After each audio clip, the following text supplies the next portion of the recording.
Assalamualaikum warahmatullahi wabarakatuh. Alhamdulillahi rabbil alamin. Wassalatu wassalamu ala ashrafil anbiya'i wal mursalin wa ala alihi wa ashabihi wa qarabatihi ajma'in. Amma ba'du. Qala Allah Ta'ala fi kitabil karim, a'udzu billahi minasy syaithanir rajim. Ya ayyuhalladzina amanu kutiba alaikumus shiyam kama kutiba alal ladzina min qablikum la'allakum tattaqun. Shadaqallahul azim. Pemirsa yang dirahmati Allah Subhanahu wa taala, pada sesi pertemuan kita kali ini saya akan menyampaikan sebuah kisah teladan yang bisa kita jadikan sebagai penyemangat dalam menjalani ibadah Ramadan kita tahun ini, ditambah di tengah wabah COVID-19 yang sampai hari ini masih terus meningkat jumlah positifnya. Tersebutlah seorang pemuda yang hidup semasa dengan baginda Rasulullah SAW, Uwais Al-Qarni. Kalau kita lihat dalam lembaran sejarah, Uwais ini sebenarnya lahir pada abad ke-37 Hijriah, dan tempat dia lahir itu sekarang itu sudah masuk wilayah Arab Saudi, tepatnya di perbatasan antara Yaman dan Arab Saudi. Walaupun dalam catatan sejarah, Uwais ini lebih dikenal dengan Al-Yamani, artinya orang yang berasal dari Yaman. Yang pertama yang kita bisa ambil hikmah dari Uwais adalah Uwais orang yang paling patuh dan taat kepada ibundanya. Padahal ibundanya adalah orang tua renta. Dan Uwais pun orang yang ada penyakit sofa. Sofa itu adalah sebuah penyakit yang, mohon maaf, kulitnya itu berwarna putih, bercak-bercak putih. Tersebutlah bahwa dalam kesehariannya Uwais ini adalah seorang pemuda miskin. Bahkan dia harus menggembala ternak orang-orang yang kaya di Yaman. Dengan hasil itu dia makan beserta ibundanya. Apapun yang diperintahkan oleh ibundanya, Uwais selalu siap melaksanakannya. Suatu ketika ibundanya memanggil Uwais dan mengatakan, "Wahai anakku, saya merasa bangga dengan kepatuhan dan kesolehanmu mengurus dan memperhatikan aku. Tapi ada satu yang aku inginkan, bahwa aku ingin berangkat menunaikan ibadah haji." Ketika Uwais mendengarkan permintaan dan harapan ibundanya ini, tentu bisa kita bayangkan, pemirsa, bagaimana seorang Uwais, pemuda yang miskin. Yaman dan Makkah itu adalah jarak yang jauh. Tetapi Uwais seorang yang berbakti kepada orang tuanya. Lalu dia punya ide yang ketika itu masyarakat yang ada di sekitarnya mengatakan, Uwais sudah gila. Bagaimana rupanya kegilaan Uwais bin Al-Qarni? Dia mencari seekor anak lembu yang masih kecil. Lalu setiap pagi anak lembu ini dia gendong ke bukit yang tinggi. Setiap hari sampai lembu ini besar dan dewasa.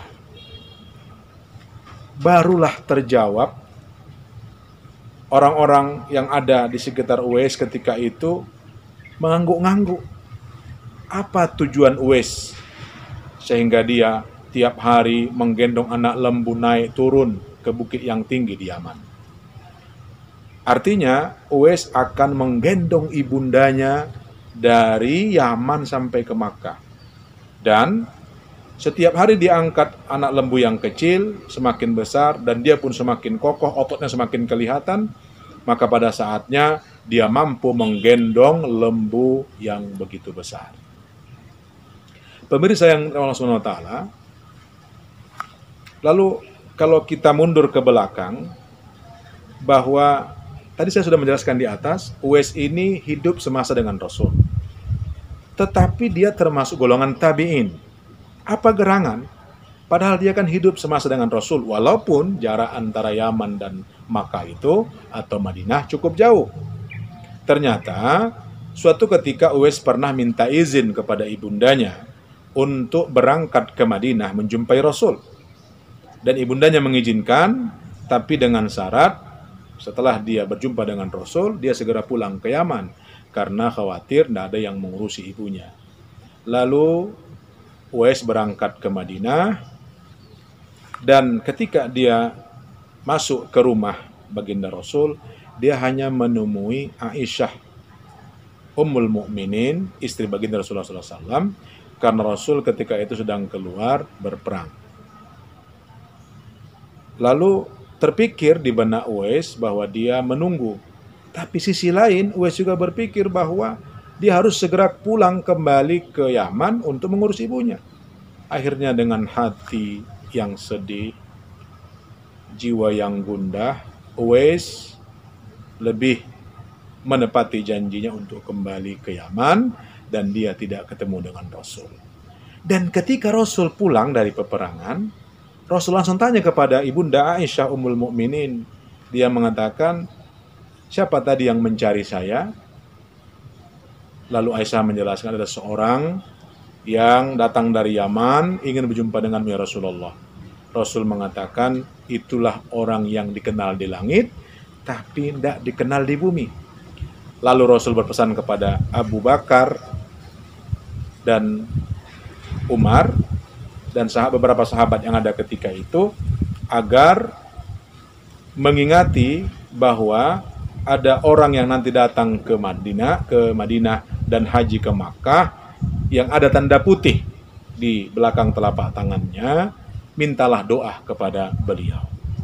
Nah, singkat cerita, pemirsa, berangkatlah Uwais dengan menggendong ibunya. Bayangkan pemirsa, dari Yaman ke Madinah. Beliau menggendong ibunya sampai menghajikan ibunya, lalu dia mendoakan di hadapan Ka'bah, ya Allah, ampunkanlah dosa-dosa ibu. Ibunya heran dan menoleh kepada Uwais, wahai anakku, kenapa kau hanya mendoakan diriku, tidak mendoakan dirimu? Kata Uwais, ya ibundaku, kalau Allah ampunkan dosa ibundaku, maka aku akan mendapatkan surga dengan ridhomu. Pemirsa yang dirahmati Allah Subhanahu wa taala, lihat bagaimana keagungan jiwa Uwais. Dia sudah letih membawa ibundanya, tetap juga hanya mendoakan ibunya, tidak mendoakan dirinya sendiri. Ini yang disebutkan dalam hadis, konteksnya sayang kepada orang lain, apalagi ibundanya, melebihi sayang kepada dirinya sendiri. Nah pemirsa, kemudian setelah ibundanya meninggal dunia, Uwais berangkat kembali ke Makkah, dan ketika berjumpa dengan Abu Bakar, Umar dan Imam Ali, lalu kedua sahabat ini meminta doakan kepada Uwais.